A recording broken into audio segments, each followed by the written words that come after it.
ಯಾವ್ದೋ ಒಂದು ಮಗು ಮೂರ್ತಿ ಆಗ್ಬೇಕಂದ್ರೆ ಕಾರಣ ತಾಯಂದ್ರ. ದೇವರ ಬರ ನನ್ನ ತಾಯಿನ ಕಲಿಸಂತ ಸಂಸ್ಕೃತಿಲಿಂದ ನಾ ಇಲ್ಲಿ ಬಂದು ಮಾತಾಡಕ್ಕೆ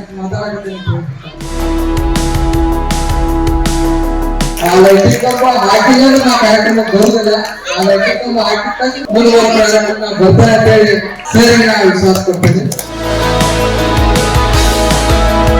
ಮತ್ತೆ ನಾನು ಹುಡುಗಂತ ಸೌಕಾರವಲ್ಲ, ನಾವು ಸೌಕಾರಕ್ಕೆ ಎದುರು ಮಾತಂದ್ರೆ ನಿಮ್ಮಂತ ತಾಯಂದಿರು, ಗುರು ಹಿರಿಯರು ಮತ್ತ ಯುವಕರ ಆಶೀರ್ವಾದಗಳೇ ನಾವು ಸೌಕಾರಕ್ಕೆ ಕಾಣ್ತೀವಿ.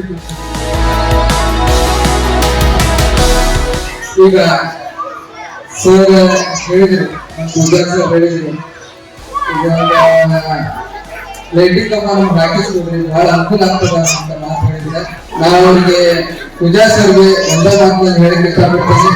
ಇನ್ನೊಂದು ಕಾರ್ಯಕ್ರಮಕ್ಕೆ ನಾವು ಬರೋದ್ರೆ ಆ ಲೈಟಿಂಗ್ ಕಂಬ ಹಾಕಿದ್ರೆ ಕಾರ್ಯಕ್ರಮ ಬರ್ತೇನೆ. ಆ ಲೈಟಿಂಗ್ ಕಂಬ ಹಾಕಿಲ್ಲ ನಾ ಕಾರ್ಯಕ್ರಮಕ್ಕೆ ಬರುದಿಲ್ಲ. ಆ ಲೈಟಿಂಗ್ ಕಂಬ ಹಾಕಿದ ಮುಂದುವರೆದ ಬರ್ತೇನೆ ಅಂತ ಹೇಳಿ ಸರಿ ನಾ ವಿಶ್ವಾಸ ಕೊಡ್ತೇನೆ. ಅದೇ ರೀತಿ ಇವತ್ತ ಶಾರೀರಿಕ ಶಿಕ್ಷಣ ಹೆಂಗ್ ಬರ್ತೈತಪ್ಪ ಅಂತಂದ್ರೆ, ಒಬ್ಬ ಅಧ್ಯಾತ್ಮಿಕವಾದಂತ ವ್ಯಕ್ತಿ ಇದ್ದಂತೆ ಆ ವ್ಯಕ್ತಿ ಎಲ್ಲಾ ಸಂಸಾರ ಜಂಜಾಟ ನೋಡಿ ತಪಸ್ಸಿ ಕೊಡ್ತಾರೆ. ತಪಸ್ಸಿ ಕುಂತ ಸಂದರ್ಭದೊಳಗ ಪರಮಾತ್ಮ ಮನೆ ತಪಸ್ ಮಾಡ್ತಿದ್ದಂತ. ತಪಸ್ ಮಾಡ್ತಾ ಮಾಡ್ತಾ ಮಾಡ್ತಾ ಕೊನೆಗೆ ಪರಮಾತ್ಮ ಪ್ರತ್ಯಕ್ಷ ಆದಾಗ ಕೇಳ್ತಾರ ಪರಮಾತ್ಮಗೆ. ಪರಮಾತ್ಮ ಕೇಳ್ತಾರಂತೆ, ಏನ್ ಬೇಕಪ್ಪ ನನಗೆ? ಅವಾಗ ಸಾಧಾರಣ ವ್ಯಕ್ತಿ, ಅಧ್ಯಾತ್ಮವಂತ ವ್ಯಕ್ತಿ ಹೇಳ್ತಾನಂತೆ, ನನಗೊಂದ ಆನೆ ಕೊಡ್ಪ ಪರಮಾತ್ಮ ಸಾಕ. ಆನೆ ಅಂತ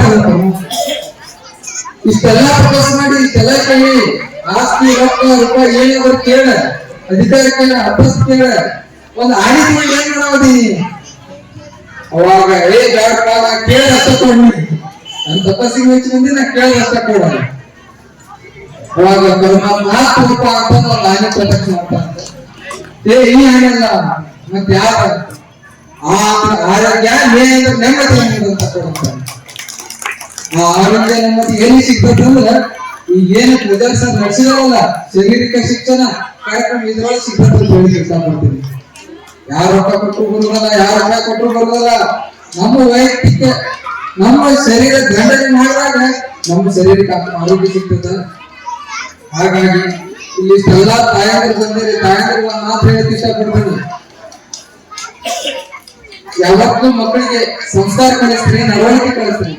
ಯಾಕಂದ್ರ ದೇವರ ಬರ ನನ್ನ ತಾಯಿನ ಕಲಿಸಂತ ಸಂಸ್ಕೃತಿಲಿಂದ ನಾ ಇಲ್ಲಿ ಬಂದು ಮಾತಾಡಕ್ಕೆ ಯಾವ್ದೋ ಒಂದು ಮಗು ಮೂರ್ತಿ ಆಗ್ಬೇಕಂದ್ರೆ ಕಾರಣ ತಾಯಂದ್ರ. ತಾಯಂದ್ರಲಿಂದ ಒಂದು ಮಗು ಯಾವ್ದಾದ್ರು ಮೂರ್ತಿ ಆಗ್ತೈತಿ. ಇವತ್ತಿಲ್ಲಿ ಇಷ್ಟು ಮಕ್ಕಳು ಕೊಡ್ತಾರ ಗೊತ್ತಿಲ್ಲ, ನಾಳೆ ಒಬ್ರು ಆಯಸ್ ಆಗ್ಬೋದು, ನಾಳೆ ಜಡ್ಜ್ ಆಗ್ಬೋದು, ಈಗ ರಾಜಕಾರಣಿಗಳಾಗ್ಬೋದು. ಅದೆಲ್ಲ ಜೀವನ ರಕ್ಷದ ಶಿಕ್ಷಣ ಕೊಡಂತರ ಎಷ್ಟು ಸಾಧ್ಯತೆ ಅದು ಹತ್ತು ಕೊಟ್ಟ ತಾಯಂದ್ರ ಸಾಧ್ಯತೆ ಅಂತ ಹೇಳಿದ್ದಾರೆ. ಮತ್ತೆ ನಾನು ಹುಡುಗಂತ ಸೌಕಾರವಲ್ಲ, ಇವತ್ತು ಮಾತು ಹೇಳಕ್ ಇಷ್ಟಪಡ್ತೇನೆ. ತಾಯಂದ್ರೆ ನಾವು ಹುಡುಗಂತ ಸೌಕಾರವಲ್ಲ, ನಾವು ಸೌಕಾರಕ್ಕೆ ಎದುರು ಮಾತಂದ್ರೆ ನಿಮ್ಮಂತ ತಾಯಂದಿರು, ಗುರು ಹಿರಿಯರು ಮತ್ತ ಯುವಕರ ಆಶೀರ್ವಾದಗಳೇ ನಾವು ಸೌಕಾರಕ್ಕೆ ಕಾಣ್ತೀವಿ.